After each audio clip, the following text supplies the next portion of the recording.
இந்தியாவின் தென் கைலாயம் என்று சொல்லக்கூடிய வெள்ளியங்கிரி மலையேற்றத்தை பற்றி தான் இந்த வீடியோவில் பார்க்க போகிறோம். வாங்க மக்களே, வீடியோக்குள்ளே போகலாம். வணக்கம் மக்களே, இது உங்கள் வீதி உலா யூடியூப் சேனல். வெள்ளியங்கிரி மலைக்கு போகணும்னு நினைக்கிறவங்க நீங்கள் எங்கே இருந்தாலும் கோயம்புத்தூர் பஸ் ஸ்டாண்ட் வந்துடுங்க. வந்துட்டிங்கன்னா அங்கே வெள்ளியங்கிரி அடிவாரத்துக்கு போகிறதுக்கு நிறையா பஸ் இருக்குது. அதில் ஏறினீங்கன்னா அவங்க வெள்ளியங்கிரி அடிவாரத்துலேயே உங்களை விட்டுருவாங்க. கோயிலை சுற்றி நிறைய ஹோட்டலோ கிடையாதுங்க. ஸோ முடிஞ்ச வரைக்கும் நீங்கள் எங்கேருந்து கிளம்புறீங்களோ அங்கேயே உங்களுக்கு தேவையானதை வாங்கிட்டு வந்துருங்க. நீங்கள் உள்ளே நுழைஞ்ச உடனே உங்களுக்கு ரைட் சைடில் பார்த்தீங்கன்னா மூங்கில் தடி விற்பாங்க. ஒரு மூங்கில் தடி பார்த்தீங்கன்னா 30 ரூபா. அந்த மூங்கில் தடி வாங்கிக்கிட்டு நம்ம ஏற ஆரம்பிக்க போகிறோம். மலையேற்றத்துக்கு மூங்கில் தடி ரொம்ப அவசியங்க.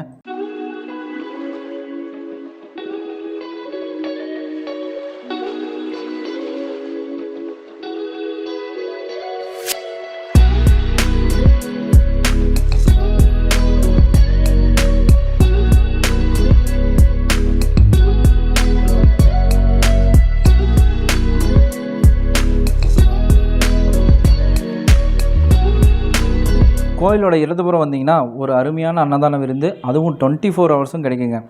நீங்கள் அங்கேருந்து சாப்பிட்டீங்க அப்படின்னா முதல்ல ஒரு செக் பாயிண்ட் வரும். அந்த செக் பாயிண்டில் பார்த்தீங்கன்னா பிளாஸ்டிக் பொருளோ எளிதில் தீப்பற்றக்கூடிய பொருளோ கொண்டு செல்ல அனுமதி இல்லைங்க. அதனால் உங்களை தரவாக செக் பண்ணிட்டு தாங்க மேலே அனுப்புவாங்க. வாட்டர் பாட்டிலுக்கு 20 ரூபா கொடுத்து நீங்கள் ஸ்டிக்கர் ஒட்டிக்கிட்டு தான் மேலேயே உங்களை அலோவ் பண்ணுவாங்க. திரும்ப நீங்கள் கீழே இறங்கும்போது அந்த வாட்டர் பாட்டிலை எடுத்து வந்து நீங்கள் கொடுத்துட்டிங்கன்னா அந்த 20 ரூபா உங்களுக்கு ரீஃபண்ட் பண்ணிவிடுவாங்க. இது எதுக்காகன்னு பார்த்தீங்கன்னா மேலே யாரும் பிளாஸ்டிக் பாட்டிலை போட்டக்கூடாதுன்ற ஒரு நல்ல எண்ணத்துக்காக அரசாங்கம் இதை வந்து நடைமுறைப்படுத்திருக்குங்க. வெள்ளியங்கிரி நம்ம மலை புனிதமான மலை. இதை எப்படின்னா பிளாஸ்டிக்கால் நம்ம கீழே உள்ள குப்பையை மேலே கொண்டு போட்டோம். அதே மாதிரி ஆண்டி துணையில் கழிவுகள் பூராவும் ஈர துணியெல்லாம் அங்கே போட்டு வந்துட்டோம். இதெல்லாம் இல்லாமல் பண்ணி புனிதமான பிளாஸ்டிக் இல்லாத வெள்ளியங்கிரியை உருவாக்க வேண்டும். எல்லோரும் இந்த உழவர பணியை செய்து வெள்ளியங்கிரியில் பிளாஸ்டிக்கே இல்லாமல் பண்ணணும் சாமி. வணக்கம். இந்த வெள்ளியங்கிரி மலையேற்றத்திலேயே முதல் மலையும் 7வது மலையும் தாங்க ரொம்ப கஷ்டமாக இருக்குங்க. முதல் மலை பார்த்திங்கன்னா செங்குத்தான படிக்கட்டுகளால் ஆனது.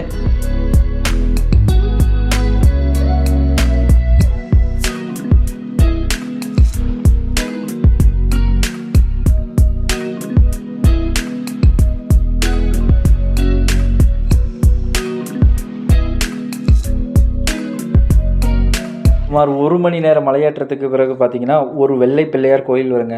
இந்த கோயில் பார்த்திங்கன்னா முதல் மலையோட இறுதியாகவும் 2வது மலையின் தொடக்கமாகவும் இருக்குங்க. இந்த முதல் மலை முடிவில் பார்த்திங்கன்னா கொஞ்சம் கடைங்க இருக்கும். அங்கே நமக்கு தேவையான ஸ்நாக்ஸு தண்ணி இதெல்லாம் வாங்கி குடிச்சிட்டு 2வது மலை ஏற ஆரம்பிக்கலாம். 2வது மலை பேர் என்ன பார்த்திங்கன்னா வழுக்குப்பாறைங்க. இந்த 2வது மலை பார்த்திங்க அப்படின்னா முதல்ல கொஞ்சம் தூரம் படிகளும் சமதள பரப்புகளும் இருக்குங்க. இதை கொஞ்சம் தூரம் கடந்து போனீங்கன்னா அடுத்து நமக்கு வர்றது வழுக்குப்பாறை. இந்த இடம் பேருக்கேற்ற மாதிரி வழுக்குத்தன்மை கொண்ட பாறைகளை கொண்டிருக்கும்.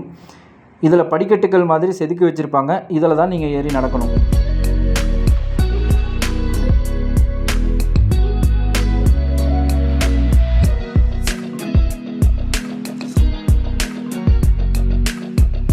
இந்த வழுக்குப்பாறையை தாண்டி கொஞ்சம் தூரத்தில் ஒரு சுனை இருக்குங்க. அந்த சுனையில் சுத்தமான குடித்தண்ணி இருக்கும். நீங்கள் பிடிச்சி குடிச்சிக்கலாம். இந்த சுனையை தாண்டி கொஞ்சம் தூரம் வந்தீங்கன்னா ஒரு குகை வரும். இந்த குகைக்கு பேர் பார்த்திங்கன்னா பாம்பாட்டி சித்தர் குகைன்னு சொல்லுவாங்க. பாம்பாட்டி சித்தர் வெள்ளியங்கிரி மலை ஏறக்குள்ளே இங்கேருந்து தவம் செஞ்சாராம். அதனால் இதுக்கு பேர் பார்த்திங்கன்னா பாம்பாட்டி சித்தர் குகைன்னு பேர் வச்சுருக்காங்க. இந்த குகையை வந்துட்டிங்கன்னா இது 2வது மலையை கடந்துட்டிங்கன்னு அர்த்தம்.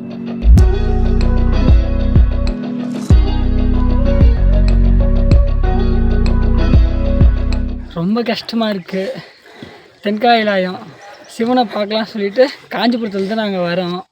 அதுவும் மற்ற கோவில் இல்லாத இந்த கோவிலுக்கு என்ன ஸ்பெஷல்னால், இப்போது எவ்வளோ பெரிய விஐபியாக இருந்தாலும் அவங்க நினச்சாங்கன்னா ஏதோ ஒரு ரூபத்தில் போயிடலாம். ஆனால் இந்த கோவில் மட்டும் அப்படிலாம் கிடையாது. யாராக இருந்தாலும் எவ்வளோ பெரிய ஆளாக இருந்தாலும் நடந்து வந்து தான் என் அப்பனை பார்க்குற மாதிரி இருக்கும். நீங்கள் எத்தனை வருஷம் ப்ரோ வரீங்க? நான் இது 3வது வருஷம் ப்ரோ. தொடர்ந்து வந்துட்டு தான் இருக்கேன். தொடர்ந்து வந்துட்டே இருக்கீங்க. ஓகே. மேலே தண்ணியெல்லாம் கிடைக்குதா ப்ரோ? தண்ணிலாம் இருக்குது ப்ரோ. குளிக்க அலோடு இருக்குது, குளிக்கலாம். ஓகே. அப்புறம் தண்ணி வேறு ஒரு இடத்துல வருது, மேலே எங்கேயும் வரல. ஓகே. அது இதுவே எடுத்துக்கங்க, பிடிச்சிக்கோங்க. ஓகே. இது கடைங்கள்லாம் இருக்குங்களா? கடலாம் எல்லா இடத்துலையும் கடலாம் இருக்குது. கடையில் தண்ணி இருக்குங்களா? கடலாம் எல்லா இடத்துலையும் தண்ணி இருக்குது. ஓகே. ஸ்நாக்ஸும் இருக்குது. Okay bro. நீங்கள் எப்போ ப்ரோ ஏற ஆரம்பிச்சிங்க? நாங்கள் மார்னிங் ஒரு 9 o'clock ஏற ஆரம்பிச்சோம். ஓகே. Okay bro. சரி, ஓகே ப்ரோ. பார்க்கலாம் ப்ரோ. ரொம்ப நன்றி ப்ரோ.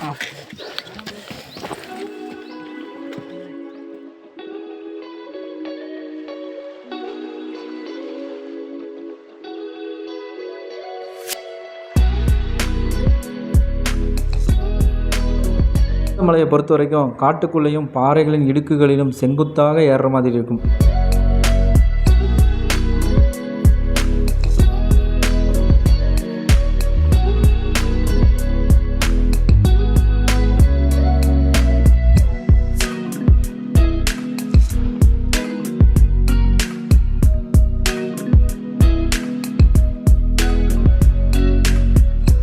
சுமார் 1 மணி நேர பயணத்துக்கு பிறகு நீங்கள் ஒரு சமதள பரப்பை அடைவீங்க.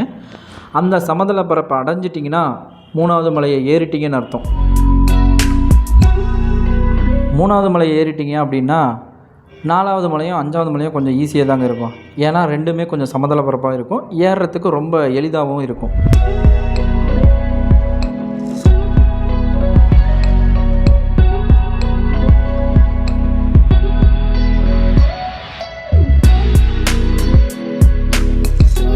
நாலாவது மலையில் அங்கங்கே ஒரு சின்ன சின்ன பொந்துகளை பார்க்க முடியும். இந்த மலையில் நீங்கள் தோண்டுனீங்க அப்படின்னா திருநீர் வரும். அதனால தான் 4வது மலையை திருநீர் மலைன்னு சொல்லுவாங்க.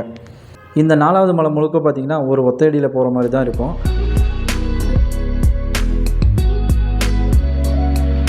இடதுபுறம் பார்த்தா பெரிய பள்ளத்தாக்கு போல் இருக்கும். அந்த ஒத்தையடி பாதையில் போகும்போது பார்க்குற காட்சிகளை பார்க்க அவ்வளோ ரம்மியமாக இருக்கும்.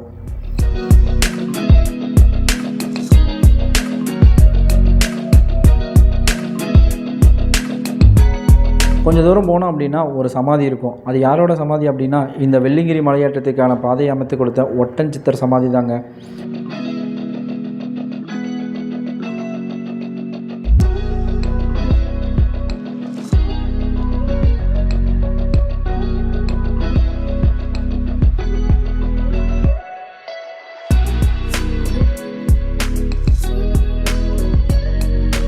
நீண்ட தூர சமதள பரப்பான 4வது 5வது மலையை கடந்த பின்பு ஒரு இறக்கம் வருங்க. அந்த இறக்கம் தான் 6வது மலை. அந்த 6வது மலை இறக்கத்தின் முடிவில் ஒரு சுனை வரும். இந்த சுனையை ஆண்டி சுனைன்னு சொல்லுவாங்க. இந்த சுனையில் குளிச்சுட்டு நீங்கள் 7வது மலை ஏற ஆரம்பிக்கலாம். இந்த 7வது மலை தாங்க ரொம்ப ரொம்ப கடினமான ஆபத்தான மலை. ஏன் அப்படி சொல்கிறேன்னா இந்த மலையில் படி இருக்காது. இங்கே பாறையில் கையை காலை ஊனி தாங்க ஏற முடியும். சுமார் 1 மணி நேர ஆபத்தான மலையேற்றத்துக்கு பிறகு வெள்ளிங்கிரி ஆண்டவருக்கு பூஜை பண்ணுற சத்தம் கேட்கும்.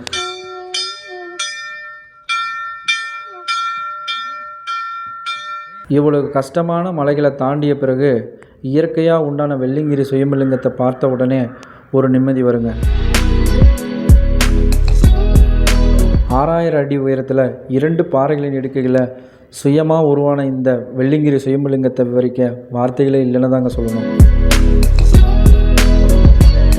அங்கே இருக்கிற ரம்மியமான காட்சிகளை பார்த்துட்டு கொஞ்ச நேரம் ரெஸ்ட் எடுத்துகிட்டு நம்ம கீழே இறங்க ஆரம்பிக்கலாங்க.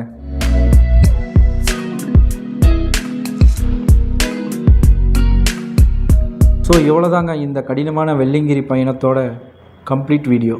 அடுத்து ஒரு நல்ல வீடியோவில் சந்திப்போம். வணக்கம்.